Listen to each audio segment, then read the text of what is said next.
अस्सलाम वालेकुम स्टूडेंट्स। आज हम बात करने जा रहे हैं biology 10th class chapter number 4 support and movement. और आपको जैसे पता है कि हम स्केलेटन सिस्टम पढ़ रहे थे, तो स्केलेटन सिस्टम में हमने पहले कंपोनेंट्स ऑफ स्केलेटन की बात की थी। आज स्केलेटन सिस्टम में हम कंपोजिशन ऑफ स्केलेटन की बात करेंगे। स्केलेटन की अगर हम बात करें तो स्केलेटन मुख्तलिफ़ चीज़ों से मिलकर बना हुआ होता है, और जो हमारी बॉडी को डेफिनेट शेप और स्ट्रक्चर प्रोवाइड करता है। ठीक है, उसमें जॉइंट्स आ जाते हैं। जॉइंट्स की सबसे पहले हम बात करते हैं कि skeleton joint is formed when ever 2 और मोर बोन्स मीट। जॉइंट जो है वो बनता है जब 2 या 2 से ज़्यादा बोन्स आपस में मिलती हैं। 2 types of the joints are immovable joints and the movable joints are movable joints की अगर हम बात करें, joints on the basis of the mobility हमारे पास 2 टाइप्स होती हैं। इसमें हमारे पास immovable joints and movable joints आ जाती हैं। मूवेबल जॉइंट ऐसी जॉइंट होती है जो कि फ्री मूवमेंट अलाउ करती है इन ऑल डायरेक्शन। इसमें भी हमारे पास फर्दर 2 टाइप्स आ जाती हैं इमूवेबल जॉइंट्स की। अगर हम बात करें hinge joint and ball and socket joint. सबसे पहले हम हिंज जॉइंट की बात करते हैं। हिंज जॉइंट की अगर हम बात करें, it allow movement in one plane only, means upward and downward movement allow करता है।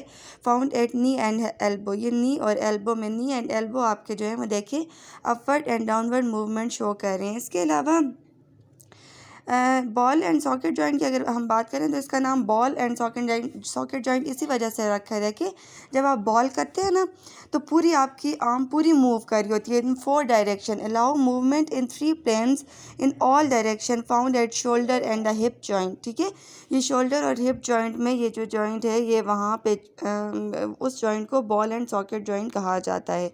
ठीक है ना। और इसके अलावा इमूवेबल जॉइंट ऐसा जॉइंट होता है जो किसी किस्म की कोई भी मूवमेंट अलाउ नहीं करता। जैसे हमारे स्कल में जो जॉइंट प्रेजेंट होता है वो इमूवेबल जॉइंट कहलाता है। ठीक है। हमारे पास कुछ कनेक्टिव टिश्यूज़ भी होते हैं जिनमें लिगामेंट्स एंड टेंडन्स आ जाते हैं। लिगामेंट्स की अगर हम बात करें तो लिगामेंट्स फाइब्रस कनेक्टिव टिश्यू है जो कि at movable joint to hold bones together. Ligament क्या करता है, 2 बोन्स को आपस में जॉइन करता है। अब ये देखिए, ये फीमर है, ये हमारे पास पेल्विक गर्डल है, यहाँ पे ये 2 बोन्स ज्वाइन हुई हैं और लिगामेंट्स के ज़रिए। ये फाइबर्स की फॉर्म में होता है ना, ये देखिए इस तरह से फाइबर्स की फॉर्म में होता है लिगामेंट्स। ठीक है, और ये 2 बोन्स को आपस में ज्वाइन करता है। टफ होता है, स्ट्रॉन्ग होता है। इसके अलावा प्रिवेंट करता है dislocation of joint during the movement. और जब भी कोई आप मूव कर रहे होते हैं तो जॉइंट की डिसलोकेशन मीन जॉइंट या अगर उसकी डिसलोकेशन को प्रिवेंट करता है, रोकता है कि वो डिसलोकेट ना हो जाए। ठीक है। इसी तरह अगर हम मसल्स की बात करें तो मसल लिगामेंट्स की हमने बात की, टेंडन्स की भी हम बात करते हैं। टेंडन्स की अगर हम बात करें तो टेंडन्स एक ऐसा कनेक्टिव टिश्यू होता है जो बोन को मसल से ज्वाइन करता है। ये लिगामेंट बोन को टू बोन अटैच करता है, जबकि tendons bone to muscle attach कर रहा होता है। ठीक है। फिर इसके अलावा जॉइंट्स के अलावा मसल्स भी स्केलेटन को बनाते हैं। मसल्स की अगर हम बात करें तो muscles are attached to the bone surface, bone की सरफेस के साथ अटैच हुए होते हैं। Bone in mammals are joint to form a lever system, force in a lever system form muscles. ठीक है, कम्स फ्रॉम द मसल, और वो जो फोर्स आती है वो मसल से आती है, मसल की कॉन्ट्रैक्शन और रिलैक्सेशन से। Which energy result from the respiration but energy does not require when muscle the relax. जब मसल रिलैक्स होते हैं किसी किस्म की कोई एनर्जी रिक्वायर्ड नहीं होती, क्योंकि मूवमेंट नहीं हो रही होती। जब मसल कॉन्ट्रैक्ट होते हैं तो एनर्जी रिक्वायर्ड होती है। ठीक है। इसके अलावा मसल्स जो हैं वो हमारी मूवमेंट में हेल्प करती हैं, हमारी लोकोमोशन में मदद देते हैं। मसल्स की हमारे पास 3 टाइप्स होती हैं, कार्डियक मसल्स, स्मूथ मसल्स और इसके अलावा स्केलेटन मसल्स। स्केलेटन मसल्स जो हैं वो मूवमेंट में मदद देते हैं, हमारी बॉडी पार्ट्स के साथ, हमारी बोन्स के साथ अटैच हुए हुए होते हैं। कार्डियक मसल्स की अगर हम बात करें तो हमारे हार्ट में प्रेजेंट होते हैं। और इसके अलावा अगर स्मूथ मसल्स की बात करें तो ये हमारे इंटरनल ऑर्गन्स की वॉल्स में प्रेजेंट होते हैं। ठीक है। कनेक्टिव टिश्यू या बोन की बात करते हैं। बोन भी कार्टिलेज को बनाती हैं। Bone is a living tissue which make up the body skeleton and is one of the hardest structure of the animal body. Bone are osseous tissue, bone को एशियस टिश्यूज़ भी कहा जाता है। represent the highest differentiation among the supporting tissue. It possesses a certain degree of hardness and elasticity.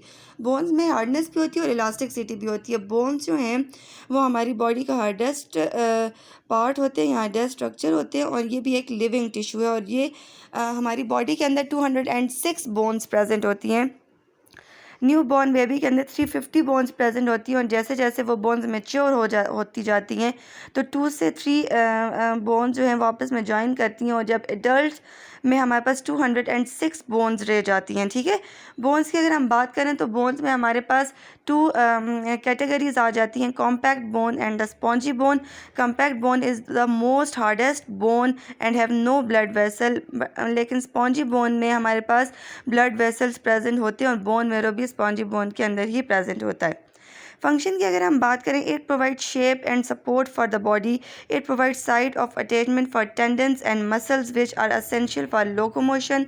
एक तो हमारी body को shape provide करती है और सपोर्ट प्रोवाइड करती हैं, और अटैचमेंट प्रोवाइड करती हैं टेंडन्स एंड मसल्स की. प्रोटेक्ट कर रही होती हैं हमारे ऑर्गन्स को बॉडी के, serve as a storage site of the minerals. Minerals को स्टोर करती हैं जैसे कैल्शियम वगैरह को. ठीक है, provide the medium the marrow for the development and storage of the blood cells. इसके अलावा बोन के अंदर जो बोन मेरो प्रेजेंट होता है वो red blood cells, white blood cells और प्लेटलेट्स को बनाता है, फॉर्म्ड करता है. और वो इसके अलावा अगर हम कार्टिलेज की बात करें, जैसे मैंने आपसे पहले कहा था कि स्केलेटन सिस्टम में बोन्स जो चीज़ें स्केलेटन सिस्टम को बनाती हैं, कंपोज करती हैं, उसमें बोन्स आ जाती हैं, कार्टिलेज आ जाते हैं, जॉइंट्स आ जाते हैं और मसल्स आ जाते हैं. ठीक है, कार्टिलेज की अगर हम बात करें तो cartilage as compare to bones जो हैं वो सॉफ्ट होती हैं. Cartilage is the main substance supporting animal body during the embryonic stage. Cartilage will generally replaced by bones as animal grow. Cartilage जो हैं वो बोन से रिप्लेस हो जाती हैं जैसे जैसे एनिमल बढ़ते जाते हैं. ठीक है, हड्डियाँ कमज़ोर होने पड़ जाती हैं, सॉफ्ट हो जाती हैं जैसे जैसे एनिमल या हम बढ़ जाते हैं. उस तरह से क्या होता है, वो कार्टिलेज में बोन्स जो हैं वो रिप्लेस हो जाती हैं. All composed of living cells, so it is able to grow and repair. ठीक है, फंक्शन ऑफ कार्टिलेज की अगर हम बात करें तो cushion like and act as a shock absorber. Reduces friction between 2 bones during the movement. Friction को reduce करती हैं, कम करती हैं. Prevent wearing of bones. इसके अलावा cartilage are also found in cartilage in the pinna of the ear, means pinna हमारा जो ईयर का पेना है वहाँ प्रेजेंट है. In the end of the nose, epiglottis में प्रेजेंट होती है. इसके अलावा ट्रेकिया में प्रेजेंट होती है, ब्रोंकाइटिस में प्रेजेंट होती है, हमारे वर्टेब्रल कॉलम में इंटरवर्टेब्रल डिस्क होती है वहाँ पे प्रेजेंट होती है. ठीक है, तो आज हमने कंपोजिशन ऑफ स्केलेटन की बात की. Hopefully you understand it. Thank you.